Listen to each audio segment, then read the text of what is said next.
오늘 우리에게 주시는 하나님의 말씀은 출애굽기 23장 16절에서 17절까지의 말씀입니다.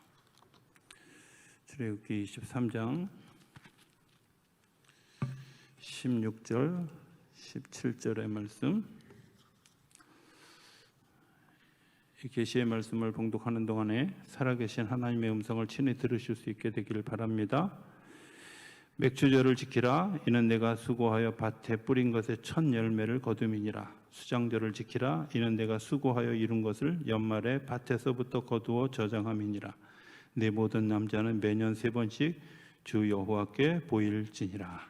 아멘.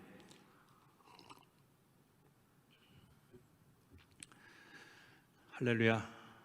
하나님이 주시는 은혜와 평강이 저와 여러분 가운데 함께하게 되기를 주의 이름으로 축복합니다. 어떤 분들이 이 맥주절 이러니까 맥주절이요? 이렇게 물어보는 분들이 있더라고요.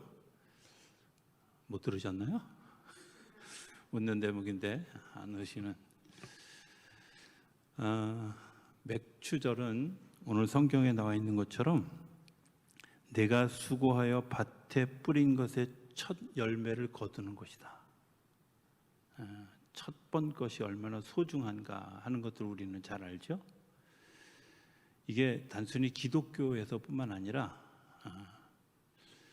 저는 어려서 저희 어머님이 예수 믿은 지 한 20년 안쪽인데 어려서 초등학교 때 이렇게 소풍을 가면 밥알을 이렇게 띄어가지고 이렇게 해서 막 버리면서 무슨 고시래인지 고스래인지 이런 말을 그런 거 맞아요? 고시래요? 고스래요? 우리 어머니 발음이 정확치 않아서 제가 물어보니까 나 잊어버렸다 어제 그러시더라고. 그래서 저는 이렇게 했던 거 보면 그건 무슨 의미가 있겠죠? 그런 거.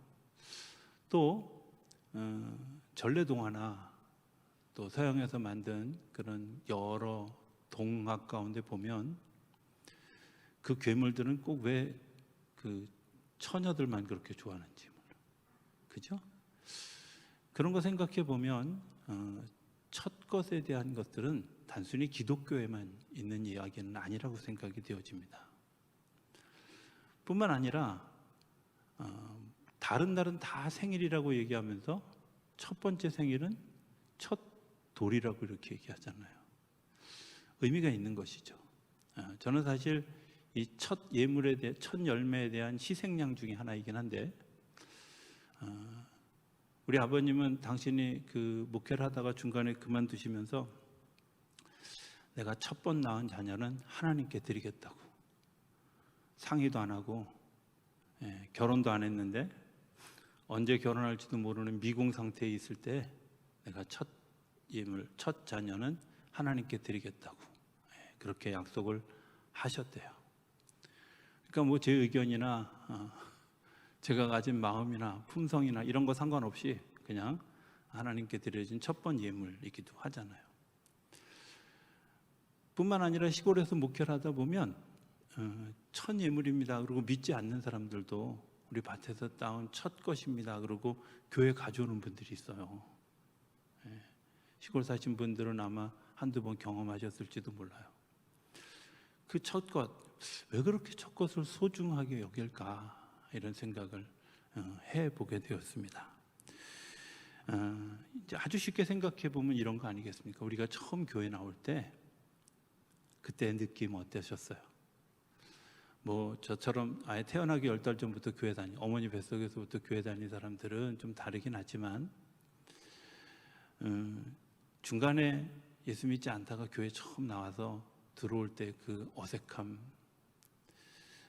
또 뭐라 그럴까요? 신비로움, 긴장감 이런 것들 처음에 교회 적응하기까지 꽤 어려운 시간들을 보내면서 드디어 세례를 받던 날, 또 혹은 내가 이제 정식으로 교회 안에 이렇게 인벌브 되어져서 들어오던 그날, 그때까지의 시간들이 얼마나 힘들고 어려웠던 시간들이었을까.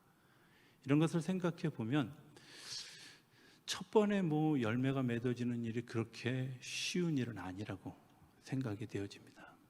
조금 더 나가보면 이런 것들, 제가 오늘 그 앞에 칼럼에서 썼지만 겨울밤은 길잖아요. 예, 겨울을 안 지내보셨군요. 적도에서 적도 근처에만 사셨던 분들이라. 겨울밤이 길잖아요.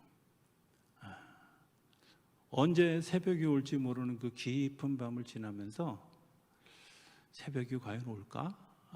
뭐 이런 생각을 해보게 되죠.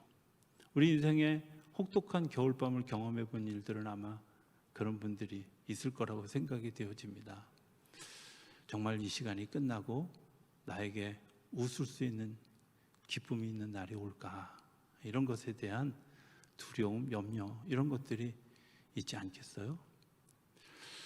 정말 그날이 올까? 정말 그 시간이 올까? 뭐 이런 것들이 우리의 삶의 무게를 짓누르는데, 그렇게 시간이 지나고 난 다음에 맞이했던 그런 그 새벽의 시간이 얼마나 놀라운지, 그리고 그 새벽의 기대가 얼마나 놀라운지, 이런 것들을 기대하는, 우리에게 첫 열매는 그 긴 밤을 지내고 났을 때 하나님께서 허락하신 새 아침을 맞는 기쁨과 별반 다르지 않을 것 같다, 이런 생각을 해보게 됩니다. 또 하나, 이제 시골 같은 데서 보면 겨울에 아주 땅땅하게 얼어있는 땅, 그래서 미끄러질까 염려되어지는 그 땅, 아무리 밟아도 그 쇠로 된 삽으로 땅을 파도 잘 파지지 않는 그런 땅, 아니 파지는 건 둘째치고 흠도 잘 안 가는 그런 땅. 그런데 놀라운 건 그 땅이 미쳐 녹기도 전에 그 틈 사이로 조그마한 그 줄기가 올라오고, 그 줄기를 통해서 꽃이 피고 열매가 맺어진다는 사실을 생각해 보면, 그 땅을 뚫고 나왔던 그 새순이 얼마나 대단한 건가. 저는 그 모든 과정을 잘 생각해 보면 거기에 하나님의 은혜가 있다, 이런 생각을 합니다. 하나님의 힘주심이 있다. 인간의 노력으로는 정말 이길 수 없는데, 견딜 수 없는데, 극복할 수 없는데, 그곳에 부어주시는 하나님의 놀라운 은혜가 있다. 이 맥주절은 나중에 신약에 와서 오순절과 연결되어져서 두 가지 그 변화를 가지게 됩니다. 하나는 부활절, 내 죽음을 이긴 첫 열매이신 예수 그리스도를 상징하는 계절이 맥주절이기도 해요. 우리가 이제 그 다른 절기는 대부분 다 양력이잖아요. 그죠? 그런데 희한한 건 부활절만 변동이 많아요. 부활절을 정하는 기준이 뭔지 아세요? 아주 쉽게 딱 설명하면 이런 겁니다. 춘분과 만호를 지난 첫 번째 주일이 부활주일입니다. 왜 춘분, 만월이라는 거 보름달 지난, 그러니까 보름 15일이 지나고 난 다음에 첫 주일이 부활주일인데요. 의미가 있죠. 왜? 봄이 오고, 그리고 그 봄과 그 봄을 상징하는 가장 아름다운 시간, 복된 시간, 모든 것이 채워진 시간, 그 뒤에 이루어지는 첫 번째 열매. 그러니까 그 앞전에는 모든 것이 얼었고 죽었고, 그 다음에 병들었던 것 같고, 그리고 막 채워져 가는 과정 가운데 있고, 이런 과정들을 다 지나고 난 다음에 첫 번째 열매가 바로 예수 그리스도의 부활이었다는 거예요. 첫 열매, 고린도전서 15장에는 예수님이 죽은 자의 첫 열매로 부활하셔서 우리에게 새로운 생명이 되셨다고 진술하고 있습니다. 예수님이 부활하신 사건은 단순히 예수님의 부활의 한 사건에 끝나는 것이 아니라 또 다른 하나님의 역사를 이끌어가는 샘플이라는 거죠. 그리고 그것을 이끄는 통로라고 하는 거죠. 그래서 예수님은 요한복음 14장 6절에 내가 곧 길이요 진리요 생명이라고 이렇게 이야기하시는 겁니다. 죽음을 이기는, 궁극적으로는 그 죽음을 이기는 그 첫 열매를 가기 위해서 우리가 이 맥주절을 기억하여야 한다는 겁니다. 오늘 성경은 이렇게 얘기합니다. 맥주절을 지켜라. 맥주절을 지키는데 1년마다 한 번씩 지킬까요? 아니면 2년마다 한 번씩 지킬까요? 아니면 10년마다 한 번씩 지킬까요? 매년 하는 이유가 뭐냐면 이런 겁니다. 작년에는 이런 일이 있었는데 올해는 꽝이네, 이런 때가 있었을까요? 생각해 보면 그 해마다 하나님의 놀라운 은혜들이 있어요. 우리가 귀 기울여서 잘 생각해 보면, 우리가 마음을 기울여서 생각해 보면 정말 그 해에 나에게 하나님께서 주셨던 그 어려움의 과정, 힘든 과정을 다 지나고 난 다음에 그건 너머에서 일하셨던 하나님의 역사를 보는 그런 귀한 일들이 있어요. 어제 어느 가정에 신방을 갔는데 이제 며칠 있으면 아이가 군대 간다고, 군대 간다고 해서 이제 그 아이를 위해서 기도하는데 그런 마음이 제가 이렇게 들었어요. 군대 가기 전에 이제 저의 모습이죠. 제 모습을 이렇게 생각해 봤습니다.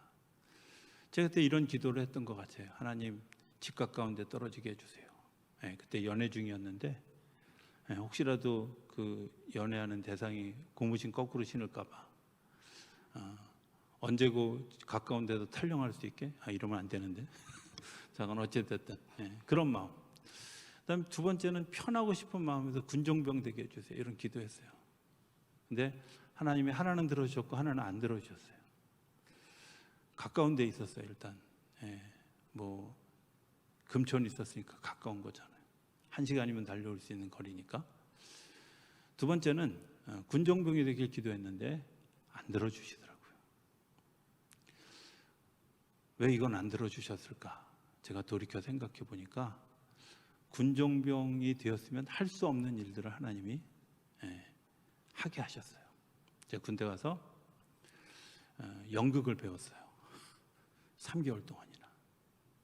또 음악을 배웠어요. 3개월 동안이나. 그때 저랑 합창단 같이 했던 친구들이 저한테 박자를 맞추는 법을 가르쳐 줬으면 제가 박자도 안 틀릴 텐데, 잠깐 그때 그 친구들이 왜 그건 빼놨는지 몰라. 잠깐 지휘법, 화성학 이런 거 다 군대에서 배웠어요. 더 재밌는 건 군종병은 아닌데 저희 교회, 부대에서 나가던 교회가 민간인 교회였는데 그 교회가 이제 목사님이 이렇게 반신불수가 되신 거예요. 그러니까 건강이 안 좋으시니까 새벽 기도도 가끔 못 나오시고 신방 갈 때 누군가 동행해야 되고 뭐 이런 일이 생겼는데 그 교회에서 우리 부대 요청을 한 거예요. 병사 중에 아무 때나 부르면 나올 수 있는 병사 하나를 좀 지정해달라. 단 교회 경력이 있어야 된다. 근데 거기에 제가 뽑힌 거예요. 그래서 전도사 아닌 저도사 생활을 하게 된 거죠. 매일 새벽 예배를 갈 수밖에 없어요. 왜? 언제 목사님이 안 나오실지 모르니까. 제가 그때 뼈저리게 느낀 게 있어요. 감리교 목사는 언제고 설교 준비를 해야 된다. 매일 밤 성경을 들여다보고 내일 새벽에는 어떤 말씀을 혹시라도 목사님 못 나오시면 전해야 될까, 이런 걸 고민하고 자버릇해서 이미 그때부터 부목사 역할을 한 거죠. 또 아무 때고 부르는데 한 번은 돌아가셨는데, 어른이 돌아가셨는데 새벽 2시에도 불러서 불려나가는 일들이 있었던 거예요. 이런 거 생각해 보면 군종병이었으면 그런 특별한 경험들을 할 수 없었던, 응답하시지 않은 것이 오히려 감사한 그런 일들. 지나간 시간들을 이렇게 돌이켜 생각해 보면 한 해 한 해 하나님께서 이 일들을 통해서 역사하셨던 그런 놀라운 일들을 우리가 보게 되잖아요. 그죠? 내가 첫 열매를 거두게 하실 동안 하나님이 역사하셨던 그 한 해 한 해의 사건을 기억하면서 매해 너희가 하나님 앞에 감사해라 하는 것이죠. 또 하나 중요한 것은 이런 일들이 우리가 구원에 이르도록 하나님께 더 가까이 갈 수 있도록 우리를 이끌어 가신다는 거예요. 감사할 때는 하나님이 작년에 해 주셨던 일을 올해 이렇게 재탕하는 법이 없어요. 하나님은 날마다 새로우셔요. 날마다 새 역사를 만드셔요. 날마다 새로운 일들을 만들어 주셔요. 돌이켜 지난 시간들을 이렇게 돌이켜 생각해 보면 그때 그런 은혜가 한 번만 더 있었으면 좋겠다. 근데 시간이 지나서 생각해 보면 그때 그런 은혜에 감히 비교할 수 없는 놀라운 은혜가 올 한 해 하나님께서 주셨던 일들로 느껴지게 되죠. 아, 하나님이 나와 함께 계시는구나. 하나님이 나와 동행하시는구나. 그리고 나를 이끌어 주시는구나. 이런 마음이 일어나게 되고 그것 때문에 감사하게 되죠. 이스라엘 백성들이 이 맥추절을 지내면서 정말 중요한 또 다른 하나가 있습니다. 그것은 그들이 가지고 있는 문화의 변혁입니다. 이들이 처음에 애굽 땅에 갈 때는 유목을 하는 것이 이들의 일이었습니다. 그렇죠? 요셉으로 인해서 야곱의 식구들이 처음 갔던 땅 고센 땅, 그리고 그 고센 땅에 바로가 명령하면서 뭐라고 얘기하냐면 그 모든 육축들을 잘 키우는 그런 가축들을 잘 키우는 너희들이 이 일들을 해줘라 하고 부탁했어요. 왜냐하면 그들이 지을 땅을 경작하라고 준 안식처가 아니라 그들이 떠돌아다니면서 유목 생활을 하는 사람이 되도록 유도한 거죠. 그리고 그 유목 생활이 이제 한계에 다다르게 되어졌을 때 애굽의 노예가 되어져 있었어요. 그런데 그 애굽의 노예가 되어져 있던 그들을 하나님의 은혜로 이끌어내셔서 그들이 가나안 땅에 정착하게 하실 때 하나님이 하신 일들은 뭐냐면 그 가나안 땅에서 사람들에게 지파별로 땅을 주셨다는 거예요. 다시 얘기하면 유목 문화에서 농경 문화로 바꿔간 거예요.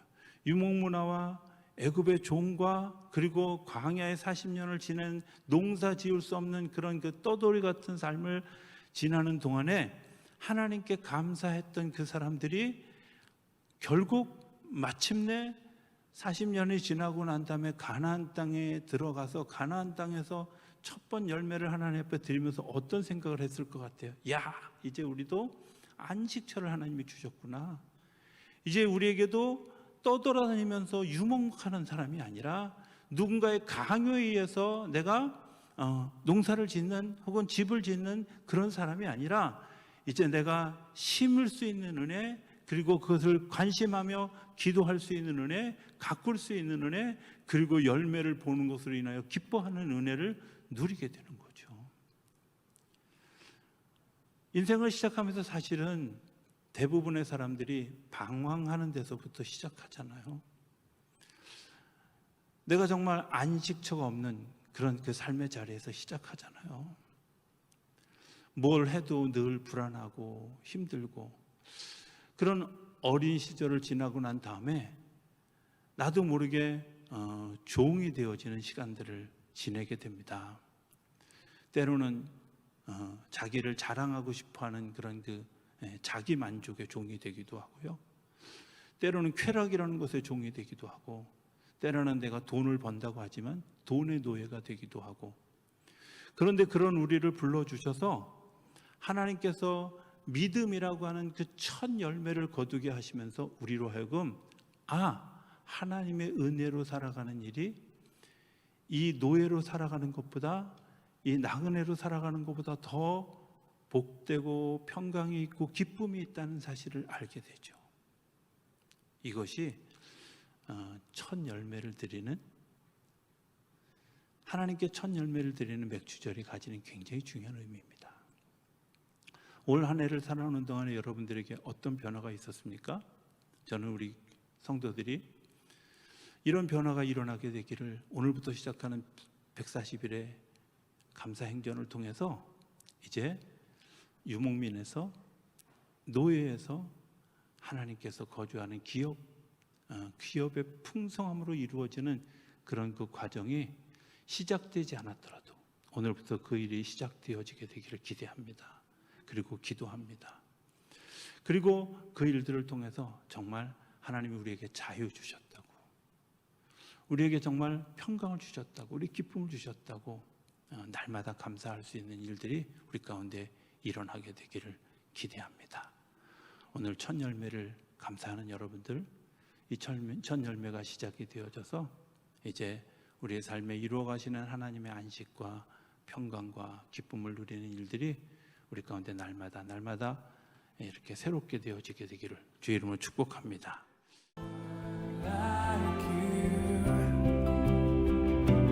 There is no